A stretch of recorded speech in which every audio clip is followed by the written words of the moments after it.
What's going on, everyone? Welcome back. FantasyTeamAdvisors.com, bringing home the bacon. MLB DFS video. It is Thursday, July 6th, and we are back with another breakdown for you. Hopefully, this video finds you doing well. Let us know how you did yesterday. We did get messed up, a little bit screwed over by the weather for Jose Barrios not pitching, but we are back today, and we're going to break it down for you. So if you have any questions, comments, concerns, get those down below. But let's get this first part over with quickly. As you know, or maybe you don't, anytime a previous video or a video gets 50 likes, your name, and you leave a positive comment, your name gets thrown into random.org, and you have a chance to win a free MLB DFS week. Anytime that video gets 100 likes, the same thing, but a MLB month, and anytime a video gets 125 likes, you have a chance to win a free season pass. I know we can do it. We get over 500 views of video. So if everyone liked that video, someone will win a season pass to MLB. So we're going to randomize this 3 times. And on this third time will be the winner. So let's get that done real quick. So there's 1. There's 2. And the winner is MTMI. Congratulations, MTMI. If you see this, like this, and hit us up on Twitter at advisors_team, or hit us up on our email, dfshelp1@gmail.com. So again, the website is FantasyTeamAdvisors.com. Check it out. Sign up to FTA Plus to get MLB DFS and sports betting. And in the future, we will have NFL DFS plus MLB plus sports betting, and we're very excited to bring that all to you. So it is a split kind of slate where it's a Thursday. It's a travel day for some teams. Not all the teams play. Now we have a doubleheader for Toronto, so you kind of got to pay attention to which game is on the slate and which pitcher is in there for that. So we're just going to jump right in. We're going to look at this. The Reds at the Nationals is the first game of the day. Brandon Williamson versus Mackenzie Gore. Williamson's never faced them before, and you know me. I will take exposure to a pitcher who's never faced them before if, the setting's right, if the ballpark's right. Now, Williamson's not been the best. So I would throw him in tournaments just in case because it is the Nationals. But, he's 24 fantasy points, 3 fantasy points, 21, 15, 8. He hasn't really had a decent game in a month since June 2nd. So I'm a little weary of this. But I am taking the Reds against the Nationals here. We saw they put up 9 runs yesterday. We saw Elly De La Cruz, Dave Martinez, the Nationals manager, wanted to check his bat for whatever he has on the knob of his bat. I'm not really sure what it was, like a sensor or something. Didn't do anything, and then next at bat he had a monster home run. The Reds are playing ridiculous right now. I'm stacking the Reds. So who would I want on the Reds? I'm looking at Elly De La Cruz. I love him. Joey Votto, even if it's a lefty on lefty, if he's in there, I like him. You got Spencer Steer, you got TJ Friedl, you got Jake Fraley. I like these. You got Jonathan India against a lefty. Don't be surprised if India goes deep yet again. So I'll have a little bit of exposure to Williamson in tournaments, but I'm rather looking at Cincinnati bats. Next game, Athletics at the Tigers. Hogan Harris versus Michael Lorenzen. Hogan Harris, never faced them before. This could be another one of those. Will they score runs or won't they? Oakland put up 12 yesterday against Eduardo Rodriguez and the Detroit Tigers. I don't mind either of these pitchers. I would like this game a little bit more in Oakland, but I'll have exposure to both in tournaments. Really, right now, I won't have any exposure to bats until we get the BVP numbers out there, the ballpark ratings, and stuff like that. So what I'm talking about, if you go to MLB, you go all the way down here, check out all of this information. BVP, stolen base, contrarian stacks, cheat sheet. The cheat sheet includes cash and tournament picks. It includes a weather breakdown. It includes early and main slate lineups for both cash and tournament if there's enough games in it. And then our home run bets as well. So check out MLB tab right here under FantasyTeamAdvisors.com. That being said, I will look at some bats later, but at the moment of making this video, none jump out to me that would make me want to look into them. There's just other games we could look at.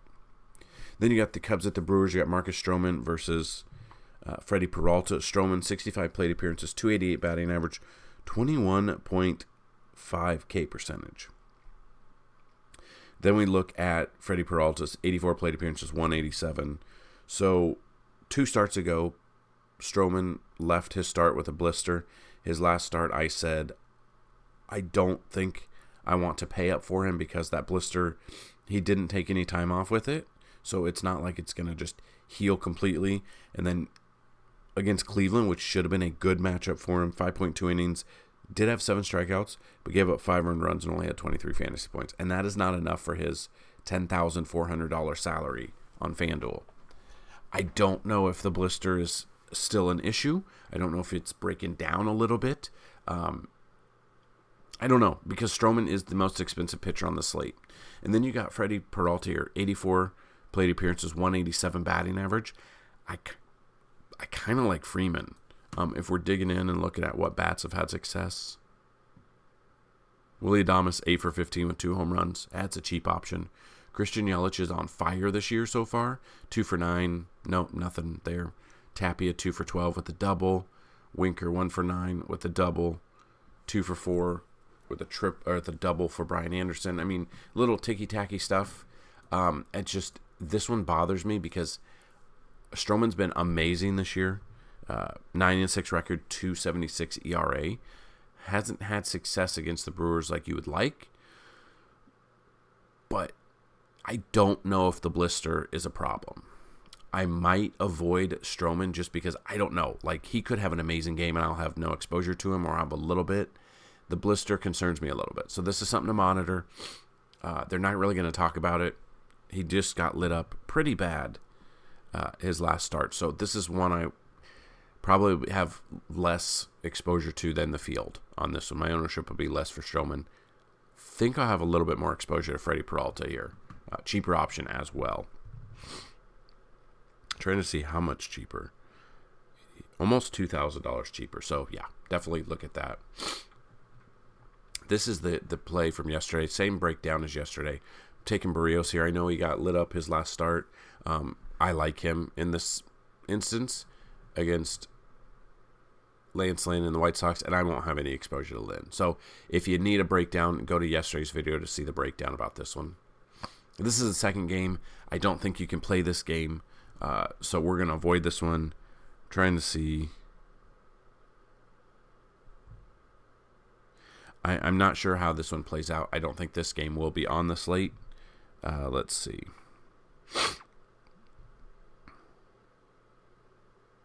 Yeah, so we can't even play this game right now. So we're gonna avoid this game completely because the first game is the one that you can play for DFS, unless they change something. But I don't think they will.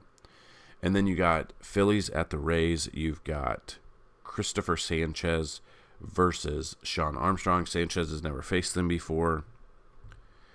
Going into this, 0-2 record, 3.26 ERA. He went 6 innings against Washington, 37 fantasy points, which is his longest outing, his best outing, with 6 strikeouts there. So maybe throw him in tournaments because he will be so low owned against Tampa Bay, especially Tampa Bay at home. And then Sean Armstrong is an opener, I believe. Yeah. His last inning, 0.2 innings, 2 innings, 2-1-1. So we're not using Armstrong. The bats. No bats jump out right now. It would be probably the righty bats for Tampa Bay if we're looking. So we could look at Yandy Diaz, Arozarena, Wander, just depending on who's in there. But I'll have a little bit of exposure to Sanchez because I think he's going to be less than 5% owned against Tampa Bay at home. But Tampa Bay at home is amazing. So this would be a tournament-only play for me. Cardinals at the Marlins is next. Yeah, Jack Flaherty versus Yuri Perez. Yuri Perez has dominated all starts except his last start. This probably is his last. Well, this will be his last start before the All-Star break, I believe. They've been talking about load management, so he's been good.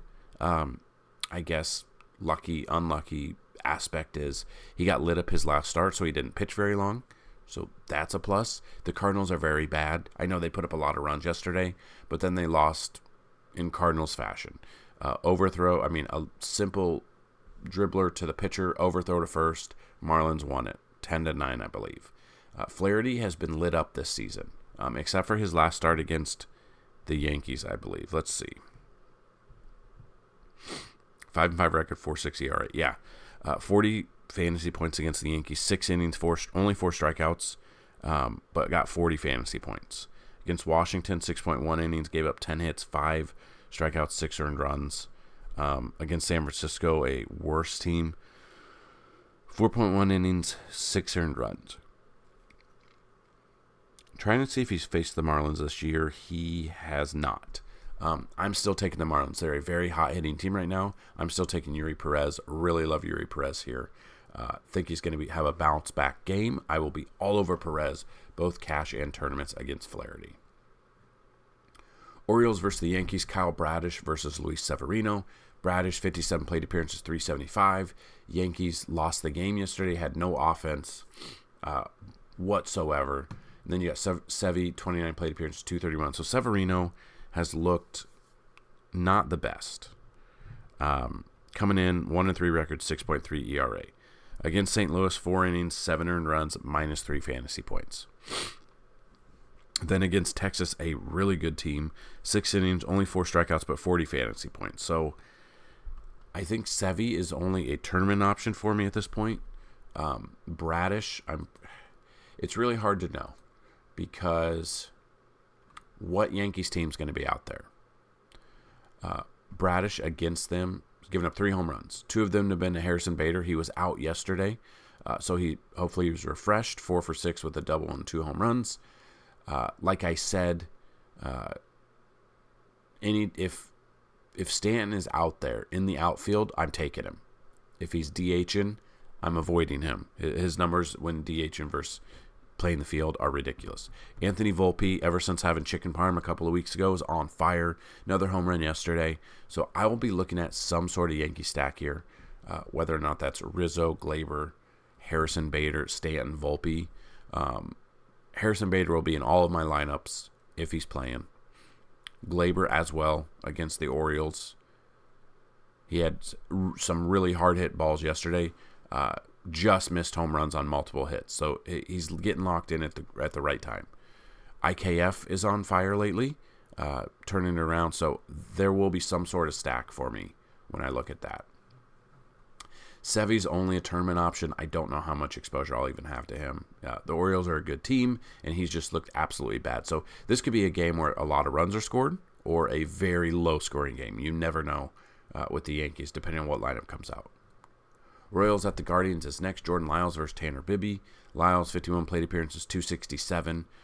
Like I've said, if you can take a pitcher against the Royals, 9 times out of 10, it works. We saw that yesterday. Pablo Lopez. Pablo Lopez had a complete game. An absolutely complete game. 9, what was it? Let's see real quick.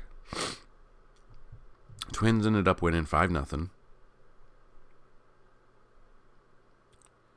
Lopez went 9 innings, 4 hits, 12 strikeouts. Let me know if you used Lopez yesterday, because I broke it down and I said I really love Lopez there.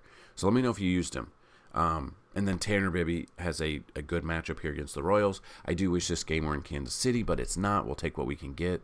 So I'm all over Bibby because the Royals are the Royals. But they could hit because they're not at home. So that's one to look at. But I like Bibby both cash and tournaments. I won't have any exposure to Lyles. And as of now, Jose Ramirez is probably the top bat. Steven Kwan. Jose Ramirez 4 for 7. Jimenez 1 for 6. Ahmed Rosario 2 for 7. Miles Straw 3 for 8 with a double and 2 home runs. So all 3 of Straw's hits have been extra base hits. So you could always look at Naylor at the top, Steven Kwan, Jose Ramirez, Josh Bell. I don't care if he's 1 for 10. Might get a little bit crazy. Might go under the radar and go a Guardian stack too. Rangers at the Red Sox. You got Nathan Eovaldi versus Cutter Crawford. Eovaldi facing his old team. Comes in 10-3 record, 2.64 ERA. Had a really good game against the Astros. 7 innings, 5 strikeouts, no earned runs. Yankees got hit a little bit. 5.2 innings, 5 strikeouts, 2 earned runs. Seeing if he's faced Boston this year. I don't think he has. Yeah, he has not. In his career, 11 plate appearances. So nothing. 182. He's been really good. The problem is Fenway gives up a ton of runs. Didn't yesterday, and the Rangers didn't win the game yesterday. The Red Sox did. And then you got Cutter Crawford. I believe he must just be coming off the IL. Who am I thinking that's on? Oh, Tanner Houck. That's what I'm thinking. I don't know why I thought Cutter Crawford was there. Not bad start against Toronto. 5.2 innings, 5 strikeouts, 2 earned runs, 32 fantasy points. Did get the W. So looking at that, I'm probably taking Eovaldi, and I'm probably taking the Texas bats here, just depending on who's in there. Corey Seager in this ballpark, lefty on righty matchup. I love Adolis Garcia, Simeon, Young, Jonah Heim. I like there. So I think yesterday was an anomaly. I think Texas now runs it back. My thought in this game is stack Texas and Eovaldi against Red Sox. Next game, George Kirby versus the Astros. Kirby, 30 plate appearances, 214. I kind of like Kirby for tournaments. I don't trust him in cash because it's the Astros. And then it's really hard to look at bats, so I'll kind of have to wait for the Vegas odds and stuff to come out once we know who the Astros are putting out there. So I would take Kirby and maybe some of the bats once we see who the Astros are throwing out there, but we don't have anything to go off of right now. Next game, you got Carlos Carrasco versus Ryan Nelson, the Mets at the Diamondbacks. Carrasco, 44 plate appearances, a 190 batting average against him, 38.6 K percentage, so not bad in 44 plate appearances. And then you've got Ryan Nelson, who's never faced the Mets before, which you know that it's just depends. The Mets don't look good all year, basically. They only put up 2 runs yesterday. Senga actually came through. I liked him against Arizona. Came through for us there against this hot-hitting Arizona team. He went 8 innings, 12 strikeouts, 1 earned run. Really good numbers out of Senga. Not saying Carrasco does the same thing. Carrasco, I feel he can get lit up at any time. That's the problem. Coming into this game, Carrasco's 2-3 record, 5.94 ERA. Against San Francisco, he had 5 innings, 6 strikeouts, 2 earned runs.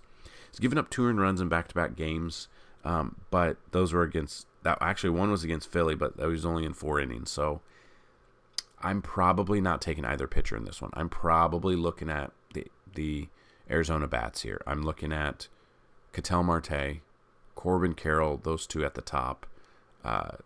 Depending on who's out there, Christian Walker, Lourdes Gurriel Jr.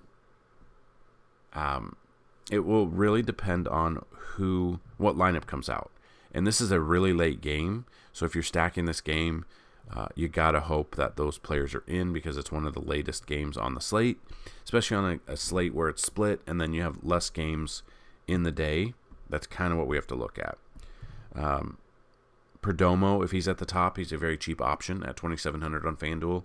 Ketel Marte is day-to-day, so if he's not in, we could be looking at a cheaper option. You got Corbin Carroll, Alec Thomas is there, Jake McCarthy is there as well. So probably not taking either pitcher. We'll be looking at some Arizona bats once the lineups come out. And then the final game, the Pirates at the Dodgers, got Johan Oviedo versus Julio Urias. Oviedo, 33 plate appearances, 207 batting average. Not bad. I think you could be crazy and go with him as a tournament option. I'm not saying he's not going to get lit up is the problem. And then Urias, this will be his second start off the IL, absolutely lit up his last start. Against the Pirates, 70 plate appearances, 238 batting average, 20K percentage. So in that start, again, it was Kansas City. We took him against Kansas City on July 1st. A dream matchup for him. 3 innings, didn't go long in the games, 2 walks, 2 strikeouts, 5 earned runs. Not good. He has faced Pittsburgh before this year. That was when Pittsburgh was one of the hottest teams, or I think they were the best team in the NL at the time on April 27th. 5.2 innings, 2 walks, 5 strikeouts, but gave up 6 earned runs and 14 fantasy points total there. I think people are going to see that. I'm very concerned and I'm torn on what to do here. I think both pitchers could be tournament options only. Urias, on paper, has one of the best matchups of the day against the Pirates at home. Looked terrible his first start back off the IL. Only went 3 innings. I don't know what to think. I don't know if he's going to be on a limit.